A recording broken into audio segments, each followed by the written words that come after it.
Hello, everyone, and welcome to another episode of the Elevate Your Equity podcast, where investors with a special emphasis on couples begin, continue, and deepen their journey to financial freedom together using the powerful vehicle of real estate investing to do it.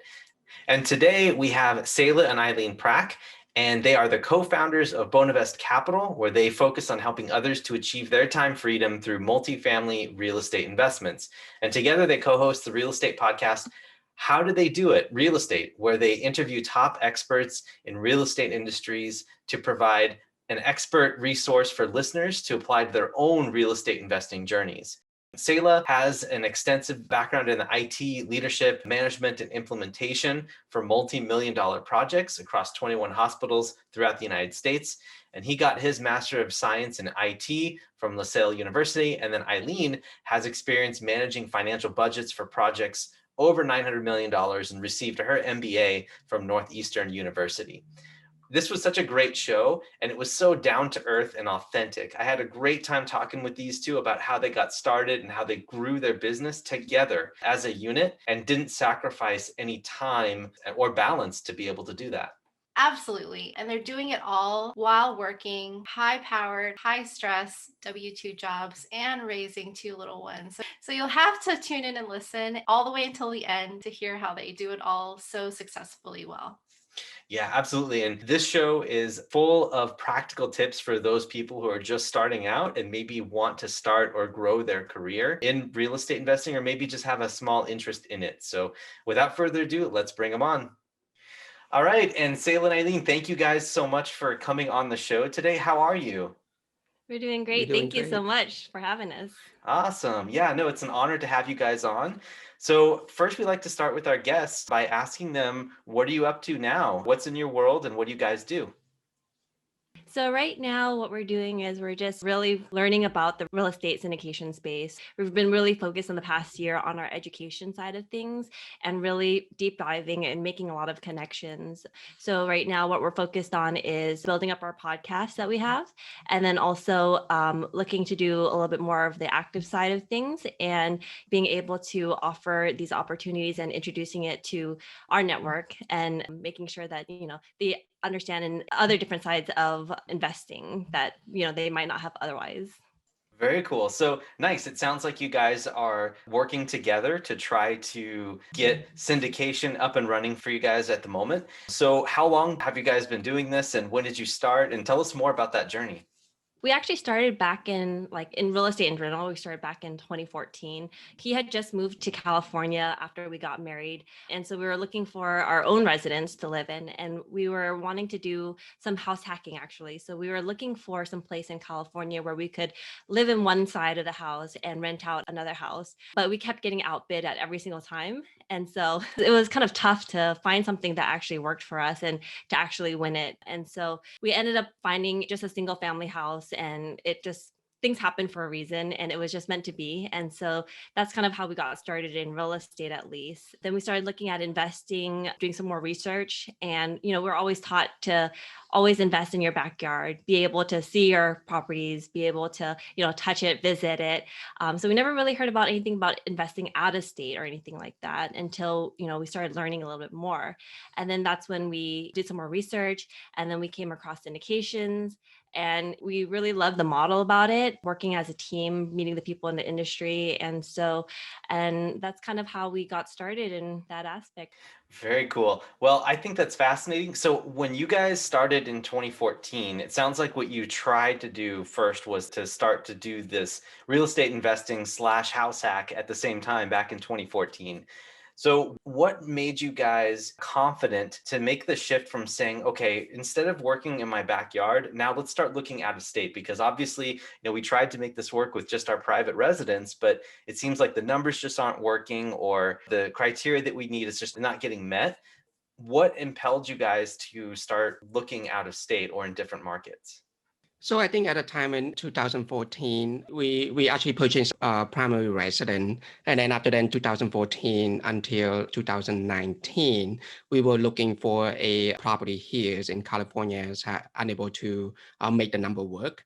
And Eileen's actually discovers the podcast at the times and into late 2019. So we start listening more and more on the podcast, and we hear a lot of people talking about like investing out of state. It wasn't as bad as it seemed. And we learn more and more about the 1% rules and what to look out for and different websites that visit it and research and understand more about it.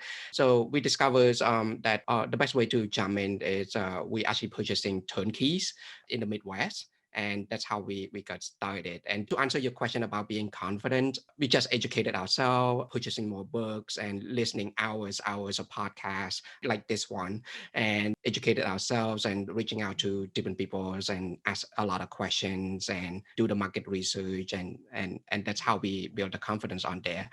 On top of that was that we spend so much time here in California looking for an investment that works for us. We hear people saying that, oh, the cap rate is about 1% here. You can still make it work. I was like, well, we've been looking since 2014. Nothing makes sense here. Maybe it's time to look somewhere else. And that's how we build our confidence from there.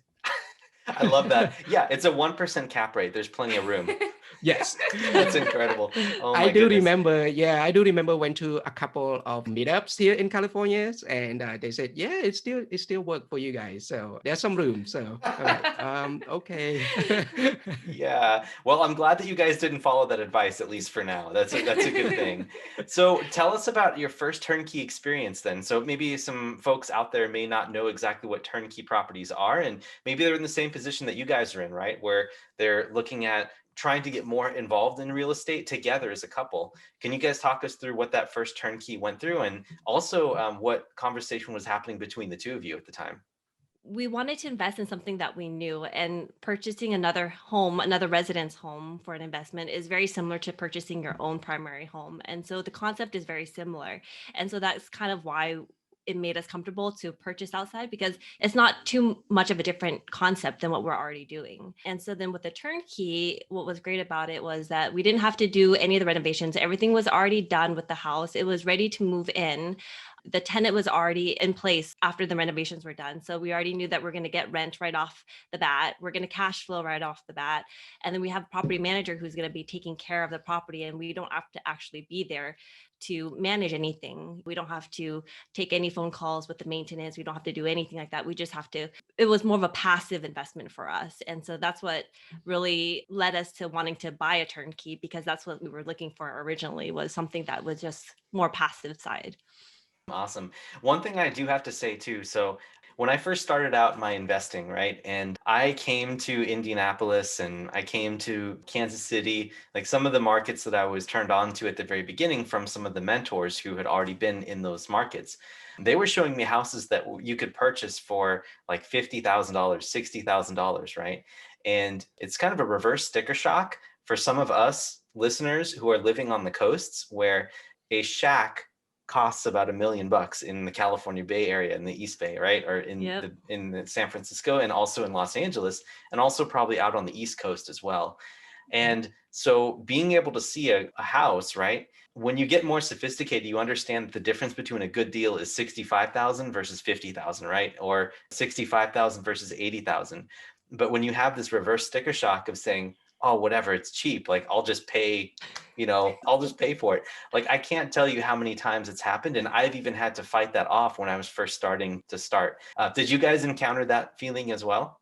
So at the time, I think she came to me, and actually, I want to give credits to Aileen for anything with real estate related business and everything. She's like a go-getter and like doing all the research and finding different peoples and started making phone calls and all that. And she came to me and she was like, hey, what do you think about investing outside of California? And I was like, how do you do that? And I'm like, okay, go check out all this stuff. And then she sent me a couple properties. So look, I contacted with a couple people and they sent us a couple turnkey.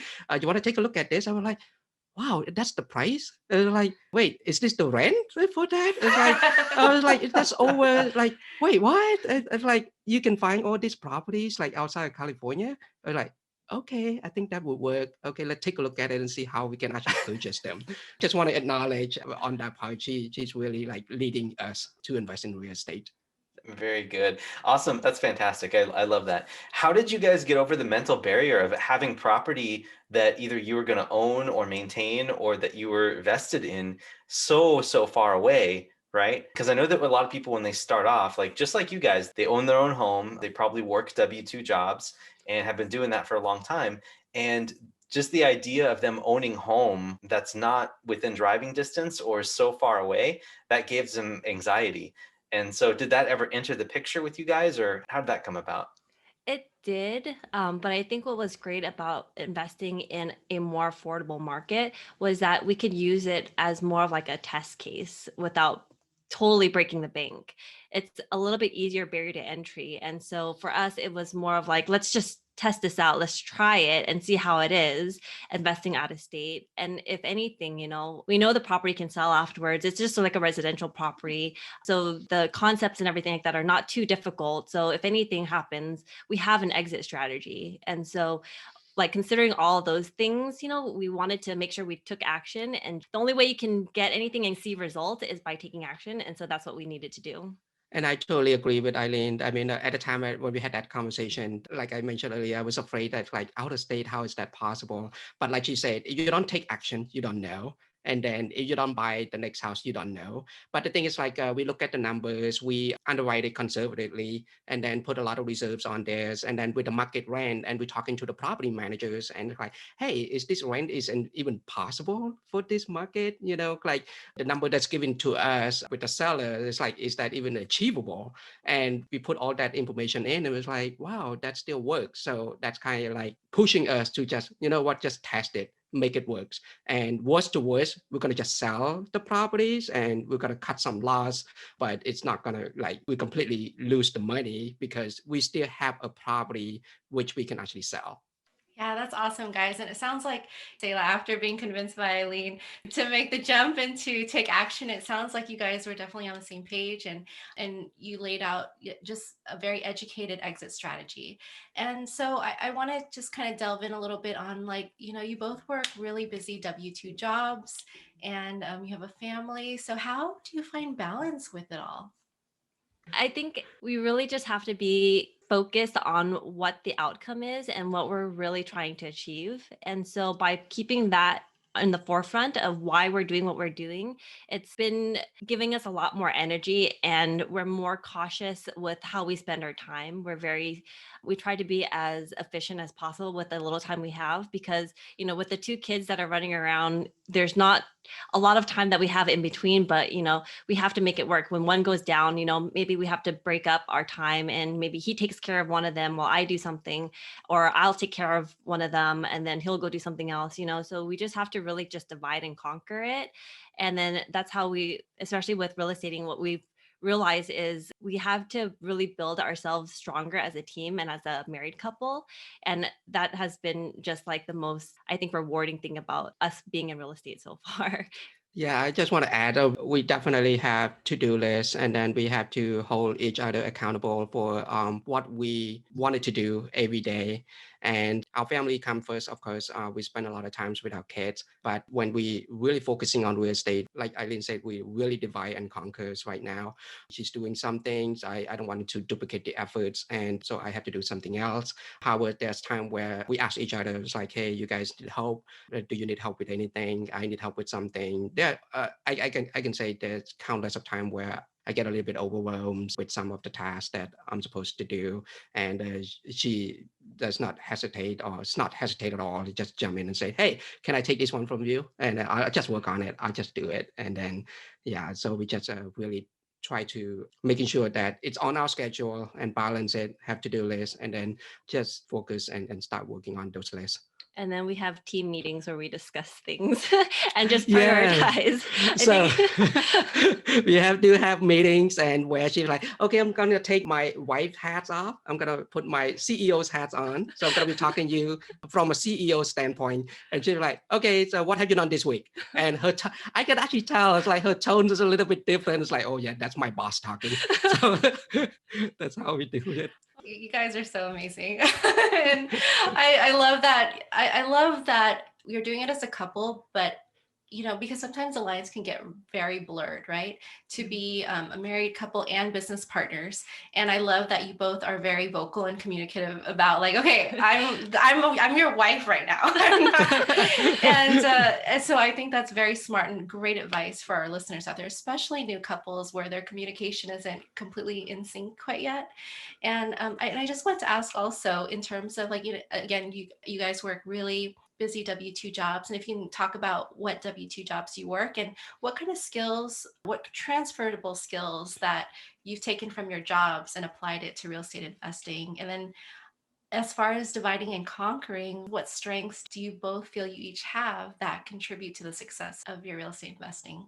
So for me, I work in the aerospace industry and in finance. And so a lot of that translates to working with all the different aspects in other groups, I guess you would say. So I have to touch a lot of different groups in order to, pull the budgets in, being able to understand the full picture of everything. And so then for me, because I have that strong financial aspect, I started off with the underwriting stuff and really deep diving into the numbers. But then with W-2 jobs and everything, that we just have to be really careful with our times. We want to put in great effort into both sides of things and not let one slip. And so that's why in the mornings we would wake up early before our job start. We would in between like lunch hours and like after works, weekends is when we would have to find time to do things. And then I guess for you, you can talk about your job. Yeah, as for me, I work in healthcare industry, and then so I work as a program director. So I oversee the electronic medical record for the 21 hospital. And so my strength to translate it to real estate side, I do a lot of day-to-day operations and I can see a lot of opportunities to improve things. So when translates to that, as Eileen mentioned, she started out as do a lot of underwriting. And then we would sit down and look at the numbers together. And my strength come in is identify what we can cut, what we can improve to the opportunities or the deal that we are looking at, so that we can fine tune the offering price or what is the business cases to the future. And then because of doing a lot of project management at work and also day-to-day operation, I'm also interested in the asset management side for the business. Yeah. But what we learned kind of as we were moving forward is what we really liked and what we really didn't like on each of the different aspects. And even though I come from the finance background and I'm good with like budgeting and the funding and everything like that, I really found that I like talking to people and just networking and making connections. And so whereas he likes more of the analytical stuff and he likes doing more of the acquisition side of things. And so when we kind of realize what our strengths and weaknesses are in that sense, not just our strengths and weaknesses, but what we actually like doing, we were really able to define our roles and responsibilities. And I think that has helped us a lot more going forward. And it just made things so much more clear because we were kind of stepping on each other's toes in the beginning when we really didn't define what we really liked and what we didn't like, what we wanted to do and what we didn't want to do. Right. And I think that have a clear defined roles and have a process in place of when you actually need to step on the other side at what situation, that would help a lot, because like Eileen said at the beginning, we tend to work on the same things. And if we don't work on the same thing, we just don't work on it, because I thought she was working on it and she thought I was working on it. So by having that line, and then that would help us tremendously. That's really great, you guys. Good advice for people that are starting out. I think that, when people are getting going, sometimes they may not know what they like about the business, right? And so I think that it's essential to have some of that stepping on each other's toes at the beginning. It's just like everything else in life. When you start out with something, you really have to figure out, like, it's hard. It's always hard doing the very first thing, doing the very first property, the first multifamily investment, all of these things, right? And so, but once you get that first one under your belt, you start to like understand, like you just start learning more about each other and the property and yourself. And as you learn more about that, then it's kind of a process that unfolds. So what I wanted to do is I just wanted to underscore to the listeners out there that if you're in a point right now where you're just starting out and you don't know any of this at all about what Seyla and Aileen is talking about, it's going to come. It's definitely going to come, because this is exactly how it unfolded for them. And that's how it will unfold for you too. Yeah, absolutely. And Seyla and Aileen, how has real estate investing strengthened your marriage or changed it? I think it strengthened it pretty strongly because we really had to focus and really work together as a team and learn a different side of each other that we might not have known from beginning. Because it's different when you're working together as just like a married couple, as a husband and wife, or as parents. We're partners in that aspect. But when you're working together in the business, your personalities come out a little bit differently, we found. So by working together in real estate, we really, I think, started to see other different sides of each other that we might not have known was really there. And so being able to strengthen our communication, strengthen how we cooperate and work as a team, and really just communicating, I think, was the biggest one that has really impacted ourselves, and really just appreciate what the other person is doing, I think has been one of the biggest impacts, I think. I think for like we spend a lot of our time with the W-2s, 8 hours per day. So before we having the business, like we come home and cook like a normal W-2 life. However, with the real estate business, we able to communicate more, learn more about each other's working lifestyle, which we don't know. I spend 8 hours at my office, she spend 8 hours at her office. We don't really know what is the working style is. And by getting to know that part, which we wouldn't have known otherwise if we don't work in this business, it would just like strengthen our marriage even stronger and appreciate each other even more of how much we put the effort into this business and put the effort into W-2 and put the effort to raise our children. Oh my goodness, you guys, this is good stuff. Really hits home for me because I think that a lot of people that are out there, and again, I keep referring back to our listeners who are listening to this right now. They think that they need to squeeze time in to make real estate happen. And while that is true, what I'm hearing from you guys is that it's really just a pivot, because you guys still spend time with each other. You're still talking with each other as if you would anyway, in an otherwise mundane life, right? Where you're cooking, you're taking care of kids, you're shopping, all of that. But you've added an extra layer of communication and responsibility and accountability to one another, which is the business. So I guess what I'm trying to emphasize here is that instead of it being something that you have to cut out another part of your day, because obviously if you had to do a lot of that, there wouldn't be much of the day left, because you guys are both very busy. You've got family obligations, you have your W-2. And so it's really inspiring to me to see that you're able to carry those conversations through while you're doing everything else and still be able to run your business. And as a matter of fact, it's at the same time, it's strengthening your marriage and your business and your family too. Because imagine what your kids are going to see you guys go through, right? As you guys continue to grow. This is all really great stuff to be able to share with one another. And this conversation right here is why we do the podcast. So excellent. Thank you so much for bringing that up, you guys. Yeah, thank you both. For our listeners as well, it's also really helpful to hear what were like some really tough moments that you guys went through and how did you overcome them? For us, a lot of the challenges start off, I think, was with like the mindset things and really trying to overcome, things that we didn't think were possible. For example, when we first started the podcast, we didn't think that we could even do something like that. And it was unfathomable to us to think that, people want to talk to us. People want us to interview them, and so it's so strange and interesting. And so by us getting over and overcoming those like limiting beliefs, I think that has been one of the biggest challenges, is just being more confident in ourselves and being more open to the possibilities that we can do things that we didn't think were possible.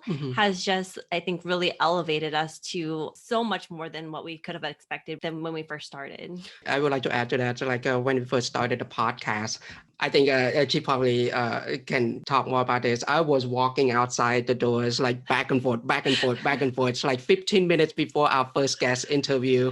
I was sweating. I was scared. And I was like, she was like, well, like regardless of what we do, there's always challenges and you're going to just have to do it. And if you don't do it, you don't know.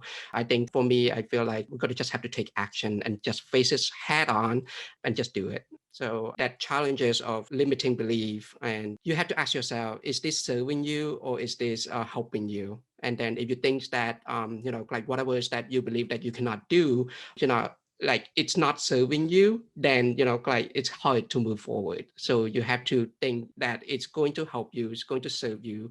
And this is what you wanted to do in this business, then it just take action. And then when we did the podcast, our guests are so like happy people and very resourceful, and they're willing to help you. The real estate community is really amazing, and made so many mistakes on podcasts that they were like, "Don't worry about it." And it took me 5 times to do an introduction of a guest, and they were like, "Don't worry about it." I was like, "Wow, without their support, this is not going to be possible." That's amazing, you guys. That it feels like, Seyla, it feels like you were just talking directly to me, as if you were me at that point, because the limiting belief and the fears, it really is true. Like, I think the people that have the most success in this business, and actually in anything in life, really, are the ones that are able to conquer or push through the limiting beliefs.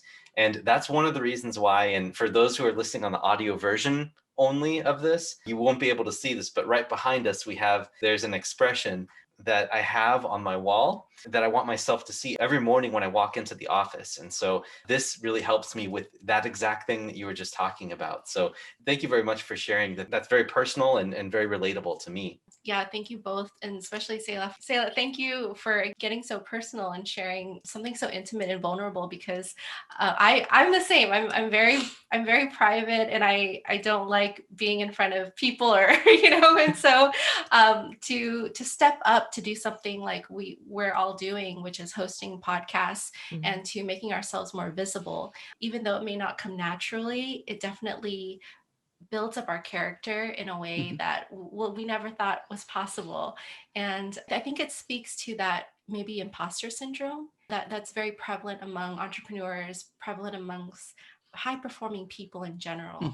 And it always makes me think, like, if not us, then who? Right? Because it's always everyone starts out feeling that way. But like Derek was saying, and like you guys are saying, like, if you don't take action, you'll never know. So thank you again for Yes. bringing that point up. It's so valuable. Amazing stuff, right? And it all starts with the mind, and you guys clearly have gotten there, and you guys understand what it takes to really achieve success and also be open and help other people, because I think that's really what it comes down to, especially in this type of business. So let me back up a little bit now. Let's go back to the investing. Now we're at a point where you have a couple of turnkeys under your belt, because we run in the same circles, that you're in the multifamily community now. So maybe you guys could talk about your transition from single family and then going over to multifamily, why that became the case and how it all happened. So when we were looking at single family, we were trying to figure out how many houses do we need to buy in order to achieve our financial freedom. And so we were working backwards to figure that number out.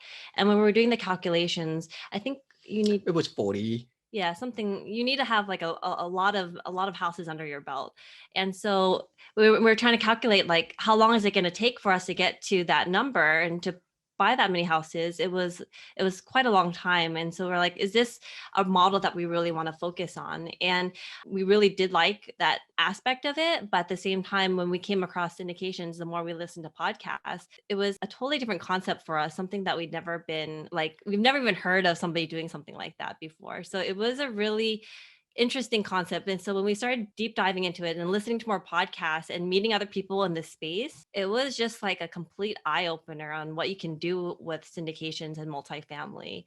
And so we just started educating ourselves on multifamily and just really gobbled everything up. I think we read in the first couple months, like, I don't know, like 10 books or something like that. You just sat down and just kept reading and listening and just absorbing all the information that we could. And so that's kind of how we got into multifamily. And that's why we decided to completely shift our focus over now and just focus solely on multifamily, because I think the time and work that you're putting into each single family transaction is very similar to what you would put into purchasing the multifamily, but you would get more doors under your belt, a lot faster. Yeah, I still remember coming home from work. I was doing the numbers of how many houses that we had to purchase. I came home, I showed it to her. It's like, hey, look, we can do this, and just need to buy this many houses, and in the next 5 years, and we should be good.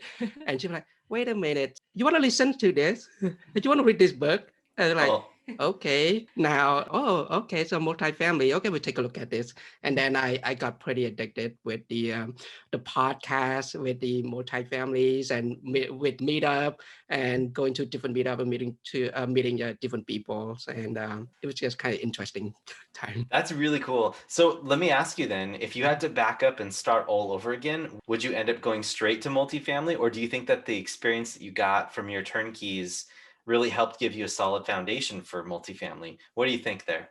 Oh, I don't think I would do anything differently, only because by taking those steps, it kind of got to us to where we are today. And so we learned at each different step what we liked and what we didn't like.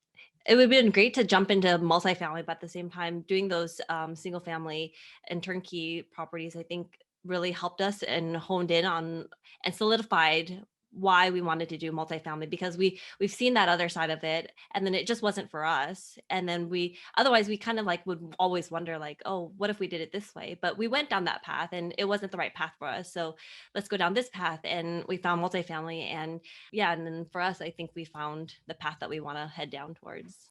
Yeah, that's perfect. I think that the thought of me closing on 40 houses in 5 years, I'm doing the math right now, and that's like once every 3 months. And the amount of paperwork and wow, just complete respect that you guys were actually getting ready to head down that path, because that's something that even gave me cause for second thought for sure. But I mean, it definitely works for a lot of people, especially if it works.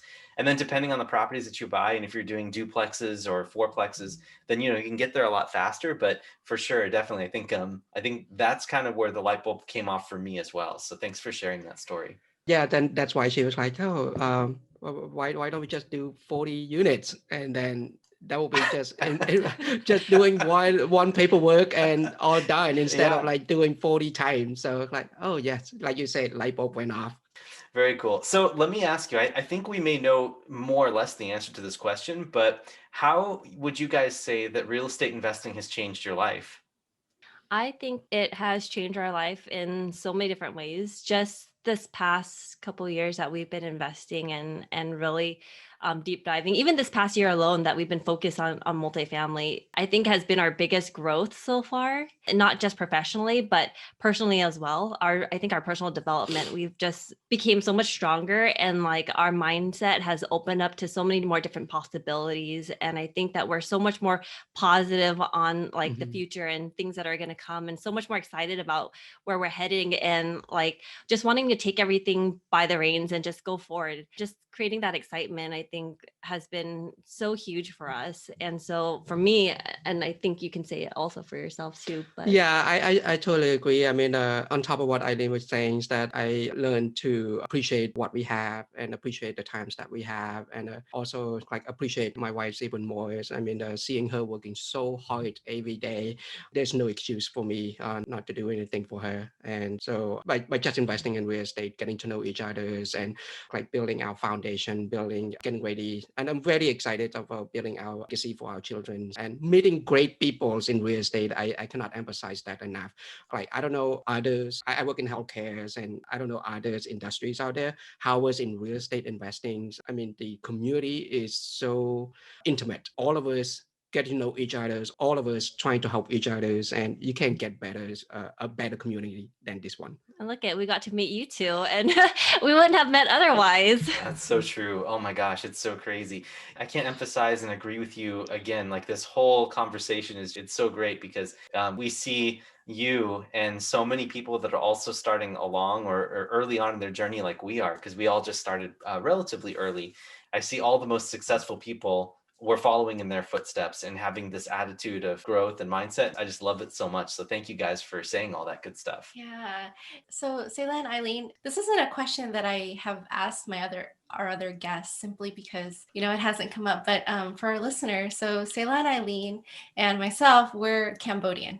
We're Cambodian heritage, and so and Derek is And honorary.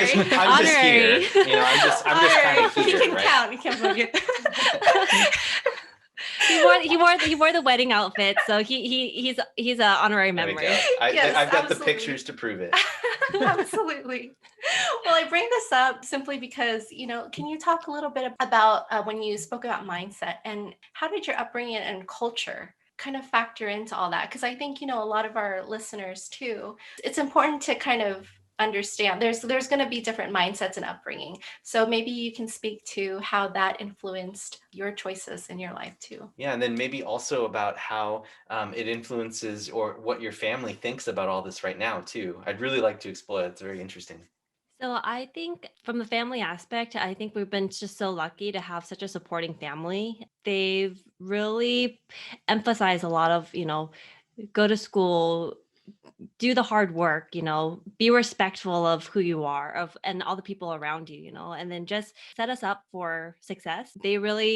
I think they emphasize a lot about creating a really strong foundation for yourself. And so that's where place where we're coming from, like before we got jobs and everything that, we went to go to school, we got the good grades, we got our masters, we got secure jobs and everything like that. And so to them, it was a very something that's ingrained to us is getting the good education, having those solid foundations, and just being people that they can be proud of, I think really has shaped us to who we are today. And then it's shaped us and allowed us to make all the decisions that we are. And so it's put into us, I think, the drive to want to succeed and want to do better, because they come from a place, same thing like you, Sophie, your parents came from, you actually born in the refugee camps as well. And so coming from a place where they don't have anything, and you have to build yourself up and wanting to do better for the next generation. I think we see that so much. And so we just want to do things to make them proud and create a solid foundations for not only ourselves, but for our children, just make sure that they have a better life than like the previous generations before. And we have so much more opportunities. I couldn't say anything better than Eileen's. I mean, she described it all. Beautiful. Thank you. And isn't it kind of ironic how, like you said, Eileen, ingrained to like go to school, get good grades, good secure jobs. Again, I think it's purely for the sake of the security, something that they may not have had when they came to the country. And I was going to say, isn't it funny how they start off as entrepreneurs and then wanted us to work for corporations. And then now we're all entrepreneurs. Trying to get away from the corporations. Exactly. It's funny. Well, because I think from their mindset, from where they're coming from is, they are entrepreneurs. They're working so hard to build themselves up from nothing. And so for us to be able to be in these corporations that are so respected, being in these fields, for them, it's such a huge accomplishment for them to be able to say, hey, my children are doing this, they work for this company, and so for them, it's just like a reward for them to see where we are.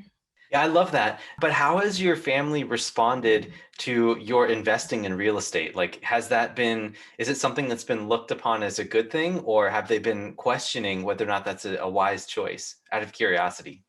We're kind of lucky because all our family is in real estate. So they do, but they do mostly like the single family houses but then they have multiple units on there, but they're still like single family, like fourplexes and stuff like that. And so they've never been, same thing like us, they've never been introduced to somebody who actually has purchased multifamily. And you never think that it's possible, but they know real estate, they know it's a great place to be. And I think the fact that they see how much work that we're putting into it, how much education we've been investing in ourselves, and how much we've been just invested in wanting to grow this business, wanting to learn it the right way and meet all these people and making sure that, we're solid in what we're going to be doing. We're confident in what we're doing, I think has really helped them see the possibilities out there. And I think that they're so much more comfortable with it. And I think that they're curious about where we're doing. And so my parents always talk to us and they always ask like, oh, how is this going? Like, oh, how do you guys evaluate the apartments, or like, how do you create value? And so to be able to have those conversations with them and educate them, I think has been like super great. It's been a lot of fun. Yeah, it's been a lot of fun. And like Eileen mentioned, like our families have been owning single family homes. And so we kind of grow up seeing how real estate investing looks like. How was when we mentioned to them, like, oh, we got to be educating ourselves and try to buy a multifamilies, like probably like 20, 30 units or 100 units or something like that. The first thought, or the first question they would ask, like, what? You guys can do that? That's only for the big banks or for like the big institution. And then we were like, no, we're educating ourselves. We're talking to different real estate investors and we're making sure we invested correctly. And as Ali mentioned, like now we have good conversation with our families and they ask a lot of questions and we put a lot of efforts into this and they trust us. They have known us to be a very conservative type couple. We have been raised as like save. Now we more of on the investing. They kind of like curious, like, what are you guys working on? What are you guys investing on? Let us know. You see anything? Let us know. And it's just very powerful. That's so cool. Yeah, I have to share too that my family has had zero experience with investing in real estate. They just bought primary residence, and I think my grandpa may have had a rental property or two, but it was always kind of a pain in the butt for him. And Sophie's family actually came also from a real estate investing background too. When they came to the United States in Austin, Texas, they started buying a whole bunch of single family and duplexes and triplexes in the Austin area, believe it or not. And because they didn't know about property management at the time, like they viewed it as too much work, so they had to let some of those go. And luckily they held on to a few of them. But for someone like me, my family kind of looked at it as, oh boy, like you're just asking for trouble. And it wasn't until I actually played, and this is a hint for those folks out there who they really take what their family says to heart, sit down and play Cash Flow 101 with them. Because when I did that with my parents, like they started to understand, oh, yeah, I guess maybe if you bought the properties right and they actually cash flow a little bit per month, like it could help you get to places that you couldn't go. And so that was kind of the thing that we had to use to help convince our family, or my family specifically, that what I was doing was not financial suicide in any event, or I was going to lose all this money. And I don't think that should stop you at all. But if that's a factor where you either live with your family or you really have a strong relationship with your family and you want to maybe even work with them, that's one way to help bring those barriers down. Yeah, I would agree. And a lot of it has to do with having them see you put so much effort into what you believe in. And if you really believe that this is going to work, they're going to see that also, and they're going to see like, well, they're putting so much time in, they're investing so much into their education, into their time and trying to make this work. There has to be something there. So I think just makes them more curious and want to learn a little bit more about it. Yeah, that's so wonderful. Thank you guys for that. Well, so let's go back. I know that we keep going back and forth into mindset because mindset is always where it needs to be. That's the foundation. But I'm always trying to bring it back to the multifamily because the technical part of it, because that's what I really love best, right? Yeah. So what are you guys looking for right now in multifamily? I know obviously you've made the switch over to multifamily. What criteria are you guys looking for? And how did you land on that criteria? So maybe the markets, criteria, anything that you want to tell us about how you're finding property. So right now, our criteria is we're looking at the market in Indianapolis, South Carolina, and North Carolina, and then our criteria is 40 units plus, B or C asset class. Hopefully, is in a B neighborhood, and anything that is above 1980s. That's what we're looking for currently.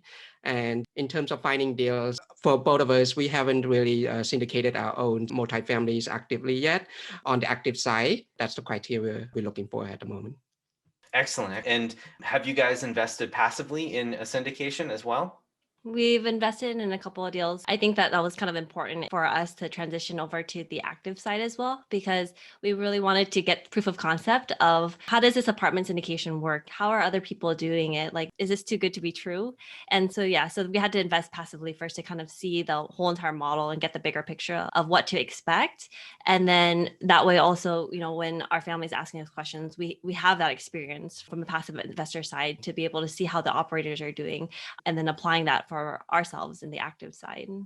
Awesome. So I have one last question for you guys before we head into the rapid round. Surprise, I don't know if you guys know about that, but we'll be heading into that. It's 5 questions that we ask every guest. But my question to you is, what was the toughest moment that you guys faced in your business or your personal life while you were investing over the last couple of years? I think it was really the mindset shift and getting over our limiting beliefs on what we could or could not do. Once we got over that, I think it opened up so many doors for us and has just in this past year alone has gotten us so much further than we would have otherwise or prior to this. So I think that was the biggest challenge that we had to overcome was basically ourselves.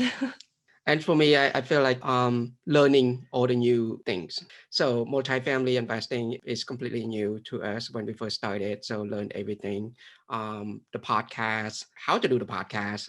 We don't know anything about that.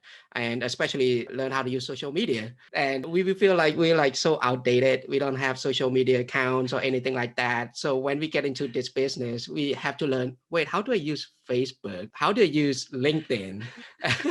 And she came home like, hey, Seyla, what is hashtag? And I'm like, Well, I should ask you back. What is hashtag? I don't know what that is. So I think just learning everything all together. You asking about challenges. So that the challenges that we had to overcome was to learn everything new. However, we really glad that we learned them because we really need to stay up to date with those stuff too. Oh my gosh, you guys, we still don't really know what hashtags are to this day. We're using them, but we don't know how they work exactly. Yeah. So yeah. Thank you. It's nice to know that other people are going through the same. We're in the same boat then. Yeah. We hear there's this cool thing called Instagram. Eileen, so this question is for you because a lot of our listeners, you talked about limiting beliefs. So in terms of like for women especially, right? I asked all of my female guests this, like there might be the preconception that real estate investing is a male dominated space and there might be some intimidation and whatnot. So what advice can you give to our female listeners to overcome that mindset barrier? For the females, I actually don't think that it's too much of a barrier. If you put yourself in that mindset that it's as a handicap to you being a woman, I think that that is going to cause you difficulty on yourself. And so if you can get over that fact and not think of it as being a disadvantage to be a woman, but in fact, it may actually be a strength for you because especially in real estate, like you said, it's a male dominated place. But at the same time, being as women, we have complementary skill sets that they may not have for as males. We have maybe a little bit more like softer skills that they might not have, and by being able to recognize those, I think that as women we can bring a lot of value into the real estate space. And the men that we have met, I feel personally at least, they have been so helpful and so genuine. And then especially the women, they just want to help each other. They're just empowering everybody to just try to be the best you can be, especially because we're all trying to get to the same end goal. And so I don't think being a woman would be a disadvantage. I think if you can recognize the strength in being a woman and bring those skill sets up, I think it will serve you very far. Excellent. Thank you for making that point so clear. And I think it's really going to be valuable to all of our female listeners because they may hold that limiting belief unconsciously and that might be the thing that's preventing them from moving forward. But I love what you said. There really isn't a barrier. It's an illusion. Women bring valuable complementary skills. So thank you for sharing that.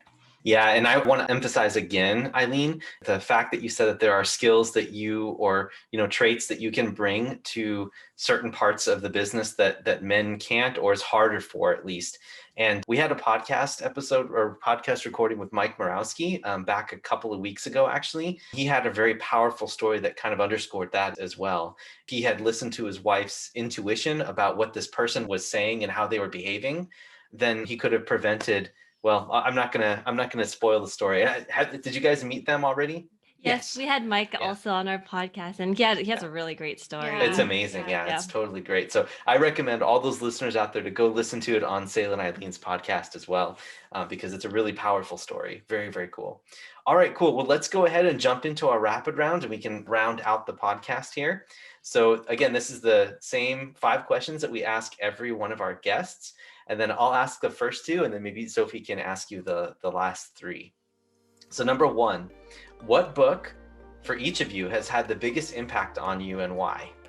I would say the Multifamily Millions, and I think that book is pretty clear and concise and explaining what's going on of how to get started with the multifamily investing. And I think that make an impact on me. Excellent. Yeah, that's a great choice by Dave Lindahl. For me, it would be Joe Fairless's best ever book. That one there is basically a roadmap to multifamily syndication. And so his book, we gobbled it up and we keep referring back to it every single time because there's so much valuable information in there. And that was one of the first books that we've read in multifamily. And it was just very clear and concise and gave us a lot of insight on multifamily. Number 2, if people wanted to be just like you guys, what is the first actionable thing that they could do to do it? And that's to each of you.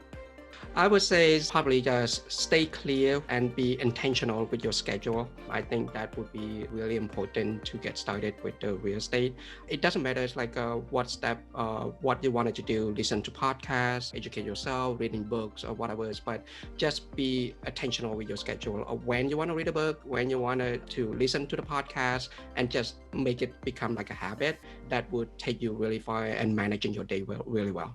And then I think for me, it's just kind of similar to his that goes hand in hand is take action. If we didn't take the first steps in just jumping in after we did our research and felt comfortable with, but definitely just take action, whether it be, starting on your education, reaching out to other people, like-minded people, and just getting their feedback and people who are already doing it in this space and being successful in it and just learning from them. I think that that's really important, is just start somewhere and just take that first step.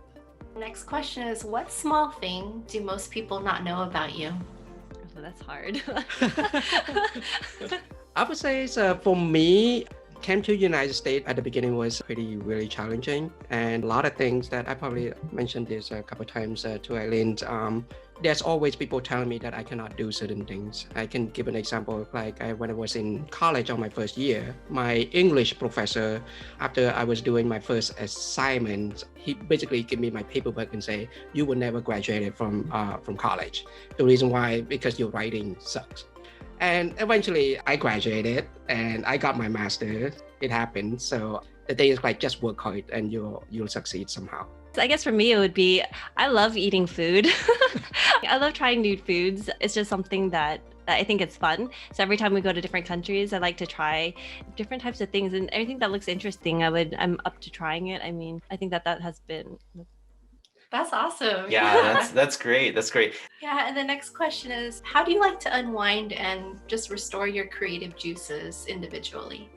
For me, it's spending time with our kids, especially right now because we just had our second one. It's been challenging with the time aspect of it, but when we actually are really focused on just spending that time and being present with them, and then just seeing how they respond to us and how much they're learning and growing, and then it just kind of makes us realize, why are we doing this? Why are we working so hard? It's for our kids. It's for so we can spend more time with them, and then just realizing that there's only a limited time that they're this small, and just seeing them like that small, and then just being appreciative that we have them and that we only have so much time before they grow up, before right now they want us to be with them all the time, and then before they start being like, oh, I want my own space. So just being very intentional and being present with them, I think really validates and reinforces why we're doing what we're doing.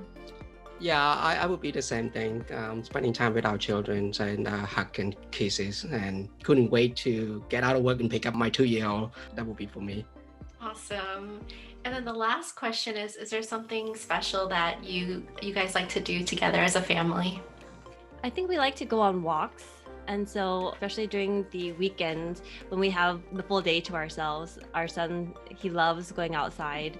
He has his little car that we just take him out, and he just rides around the neighborhood with our grandparents' place. And then, I think just going out for walks.